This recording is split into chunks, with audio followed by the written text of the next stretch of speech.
Sábado, 6 de agosto de 2005. Fortaleza, Ceará. O sol do meio-dia castiga o asfalto da Avenida Dom Manuel. O centro da cidade vibra com o caos habitual do comércio, buzinas, vendedores ambulantes e o calor úmido do Nordeste brasileiro. Mas, 4 metros abaixo das sandálias dos pedestres, existe um outro mundo. Um mundo de silêncio absoluto, escuridão controlada e ar viciado. Neste exato momento, um homem está deitado de costas em um tubo que tem apenas 70 centímetros de diâmetro. Seus ombros raspam nas laterais. O teto está a centímetros do seu nariz. Ele está suando, coberto de lama vermelha, e respira através de uma máscara de filtro industrial. Ele não é um minerador. Ele não é um engenheiro da prefeitura. Ele está exatamente embaixo do cofre forte da Caixa Forte do Banco Central do Brasil. Acima dele, separado por 10 metros de concreto maciço e aço reforçado, repousa a maior concentração de dinheiro em espécie de todo o Norte e Nordeste. 164.755.150 reais. Tudo em notas usadas de R$ 50. Notas que seriam retiradas de circulação para serem analisadas ou incineradas. Notas não sequenciais. Notas indetectáveis. O peso físico desse dinheiro é de 3,5 toneladas, o equivalente a 2 carros populares feitos de papel. O homem no túnel levanta uma serra-copo com ponta de diamante industrial. O barulho lá em cima, na rua, é a camuflagem perfeita. Mas aqui embaixo, qualquer erro de cálculo não significa apenas ser preso. Significa ser soterrado vivo em uma cova que você mesmo cavou, ou ser detectado pelos sensores sísmicos mais avançados que o dinheiro do governo pode comprar. Ele liga a serra. O zumbido agudo corta o ar abafado. Ele não está tentando quebrar a parede. Ele está tentando perfurar o chão do cofre de baixo para cima. Ele está prestes a realizar o que a Polícia Federal chamaria mais tarde de uma obra de engenharia criminosa sem precedentes na história mundial. Esta não é a história de um assalto à mão armada. Não houve um único tiro disparado. Não houve reféns. Não houve gritos. Esta é a história de como uma gangue alugou uma casa, abriu uma empresa, enganou uma cidade inteira e moveu 3 toneladas de papel por um buraco de tatu, humilhando-o no sistema de segurança mais sofisticado do país. Como eles fizeram isso? E mais importante, como a física, a geologia e a psicologia humana conspiraram para tornar o impossível inevitável. Para entender a audácia desse plano, você precisa entender o alvo. O Banco Central em Fortaleza não é uma agência comum onde você saca sua aposentadoria. É uma caixa forte regional. É para onde os bancos comerciais enviam o excesso de liquidez. É uma fortaleza de concreto projetada para resistir a tudo: explosões, ataques diretos e invasões. O cofre tem paredes de concreto armado com malha de aço de espessura industrial. O chão, onde o dinheiro repousa, tem mais de 1 metro de espessura de concreto tchitski maciço. Sensores de movimento cobrem o interior. Câmeras de circuito fechado vigiam cada ângulo. Sensores sísmicos no perímetro detectam vibrações no solo causadas por escavações ou explosões. A teoria diz que é impenetrável, mas toda fortaleza tem uma fraqueza. Ela é estática. Ela não pode se mover. Se você tiver tempo suficiente, paciência suficiente e geometria a seu favor, você pode chegar a ela. O plano começa não com armas, mas com burocracia. 3 meses antes, em maio de 2005, um homem bem vestido entra em uma imobiliária. Ele aluga uma casa simples, número 1071, na rua 25 de março. A localização é estratégica. Fica exatamente a 78 metros, em linha reta, da caixa forte do banco. Mas alugar a casa é a parte fácil. O problema é a terra. Se você vai cavar um túnel de 80 metros de comprimento, você vai gerar cerca de 30 toneladas de terra vermelha. Você não pode simplesmente sair com sacos de lixo cheios de terra no meio da cidade sem que alguém pergunte: o que vocês estão construindo aí? A solução deles foi um golpe de mestre em engenharia social. Eles não se esconderam. Eles criaram uma empresa de fachada chamada Grama Sintética. Eles pintaram a fachada de verde brilhante, colocaram placas, distribuíram bonés e camisetas com o logo da empresa. Eles estocaram o pátio da frente com rolos de grama sintética. Agora, pare e pense na genialidade disso. Uma empresa de grama sintética precisa de insumos. Ela lida com terra, com paisagismo. Caminhões entrando e saindo, carregando materiais pesados, sacos de terra e entulho, de repente se tornam parte da rotina normal do negócio. Os vizinhos viam homens sujos de terra e pensavam: eles estão trabalhando duro.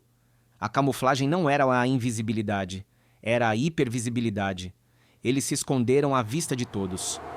O que aconteceu dentro daquela casa nos 3 meses seguintes foi uma aula de engenharia civil aplicada ao crime. O túnel que eles construíram não era um buraco improvisado, era uma estrutura profissional. Vamos analisar a anatomia dessa construção. O túnel começava no chão de um dos quartos da casa, descia verticalmente por 3 metros, passando abaixo das fundações dos prédios vizinhos e das redes de esgoto e fiação da cidade. E então seguia horizontalmente por quase 80 metros.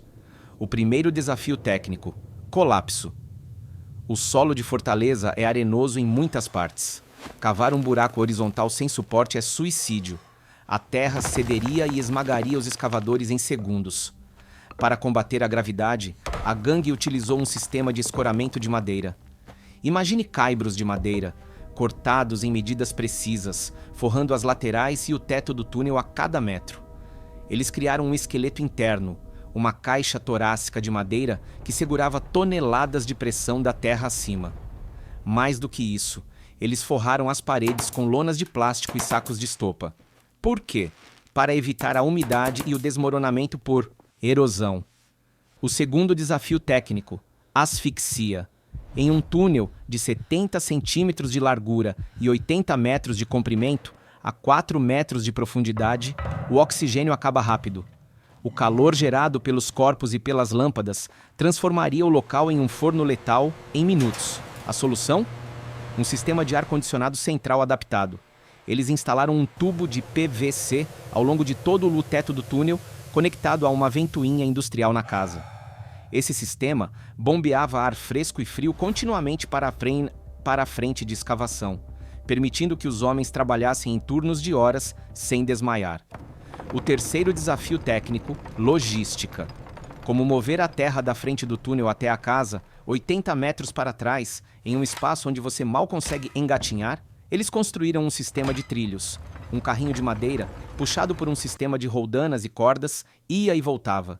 O escavador na frente enchia o carrinho, puxava a corda e alguém na base do buraco na casa recolhia a terra. Simples, mecânico, silencioso. Eles também instalaram iluminação elétrica ao longo de todo o percurso. Não lanternas, mas lâmpadas fixas com fiação puxada da rede elétrica da casa. Eles tinham energia, luz, ar e estrutura. Durante 3 meses, eles trabalharam em turnos. A vizinhança ouvia o barulho? Às vezes. Mas lembre-se, era uma empresa de grama sintética. E quando o barulho das máquinas ficava muito alto, eles aumentavam o som de um rádio tocando forró. Para os vizinhos, eram apenas trabalhadores felizes ou festeiros. A normalidade é o melhor disfarce. Chegamos ao fim de semana de 6 de agosto. O túnel estava pronto. Eles haviam navegado no subsolo sem GPS, usando bússolas e cálculos de distância baseados em plantas da cidade que conseguiram, provavelmente de dentro da própria prefeitura ou de fontes internas. O erro de cálculo deles foi de menos de 50 centímetros.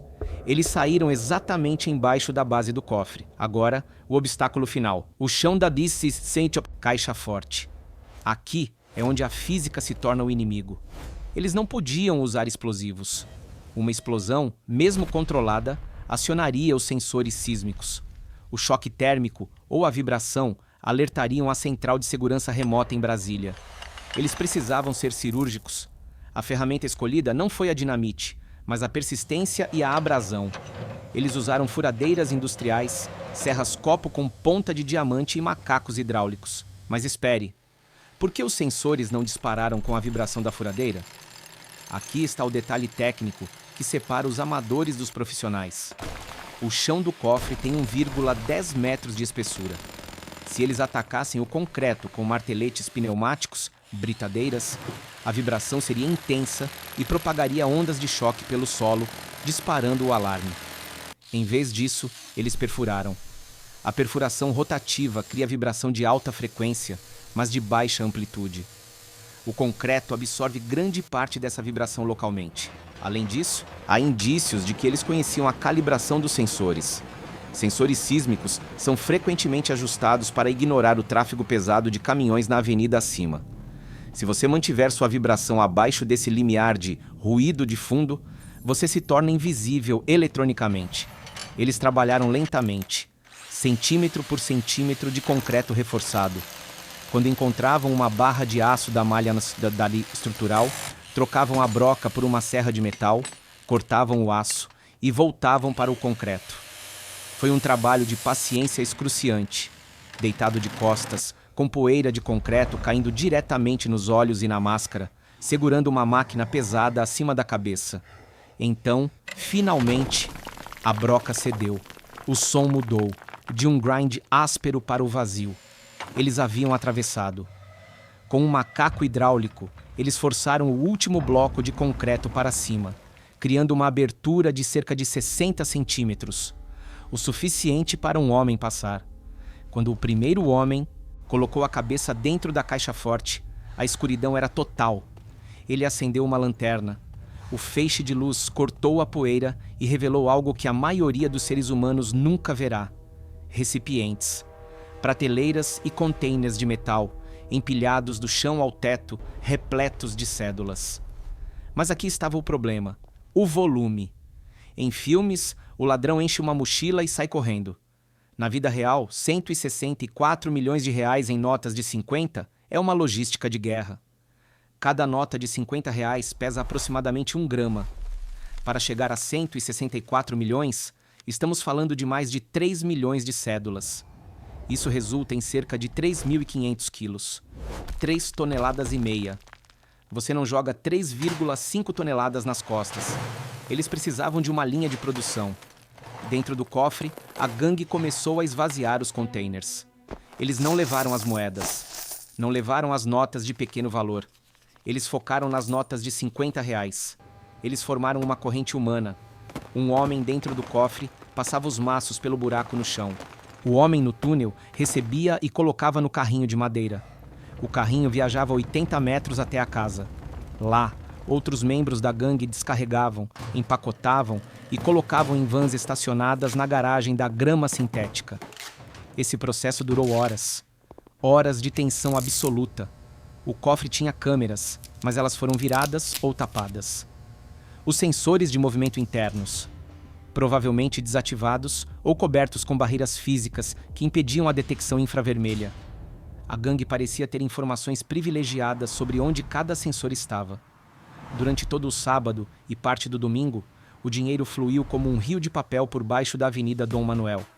Enquanto a cidade de Fortaleza dormia ou festejava o fim de semana, a maior transferência de riqueza ilícita da história do Brasil acontecia sob seus pés.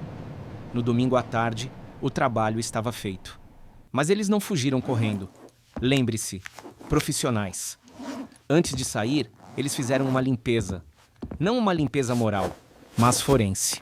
Eles espalharam cal, pó branco, por todo o interior da casa e partes do túnel. Por que cal? Para queimar as impressões digitais. A cal é corrosiva e cobre qualquer rastro biológico deixado para trás, dificultando a coleta de DNA e digitais pela perícia.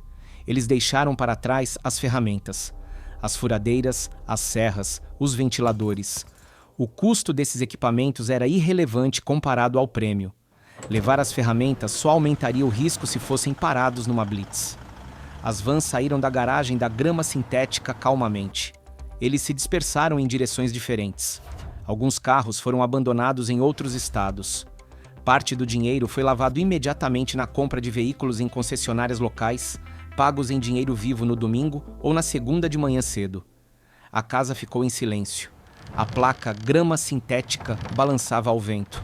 Segunda-feira, 8 de agosto, 8 horas da manhã. Os funcionários do Banco Central chegam para o trabalho. O expediente começa. Quando os gerentes abrem a caixa forte, o choque é visceral. Não é apenas o dinheiro que falta. É a violência visual do buraco no chão. É a percepção de violação. A notícia se espalha como fogo em pólvora. A Polícia Federal chega. A imprensa chega. O Brasil para. 164 milhões. O número é tão grande que perde o sentido. É abstrato. Quando os peritos da PIF descem pelo buraco e percorrem os 80 metros de volta até a casa, eles ficam atônitos com a qualidade da obra.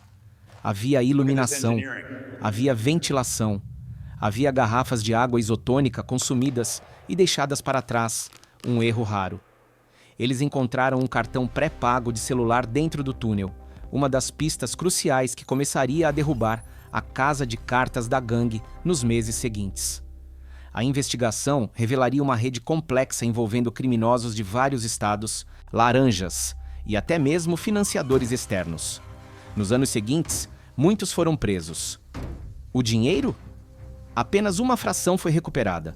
Estima-se que dezenas de milhões de reais ainda estejam circulando, ou enterrados, ou investidos em negócios legítimos, transformando o crime em herança. Mas o legado mais duradouro daquele fim de semana de agosto não foi o dinheiro perdido. Foi a mudança no imaginário popular. O assalto ao Banco Central mostrou que, no Brasil, a realidade supera a ficção. Mostrou que, com engenharia suficiente, paciência suficiente e audácia suficiente, nenhuma parede é grossa demais. Para o sistema bancário, foi um trauma que mudou protocolos de segurança para sempre. Para os engenheiros, foi um estudo de caso bizarro de construção civil. Mas para os 4 homens que rastejaram de volta por aquele tubo sujo no domingo à noite, puxando o último carrinho de dinheiro, aquele foi o momento em que eles venceram a gravidade, o concreto e o sistema. Eles olharam para trás, para o túnel escuro que haviam construído, e sabiam de uma coisa: eles tinham acabado de entrar para a história. Não como heróis, mas como os arquitetos do impossível. A casa da Rua 25 de Março ainda existe, embora a fachada verde tenha desaparecido há muito tempo. O buraco foi concretado, o dinheiro se dissipou, mas em algum lugar, talvez em uma conversa de bar ou em um pensamento silencioso antes de dormir, alguém se lembra do cheiro da terra úmida e do zumbido da serra diamante cortando o chão do cofre mais seguro do mundo. Isso é o que acontece quando a engenhosidade humana é aplicada sem limites éticos. O resultado é terrível, criminoso, destrutivo e inegavelmente impressionante.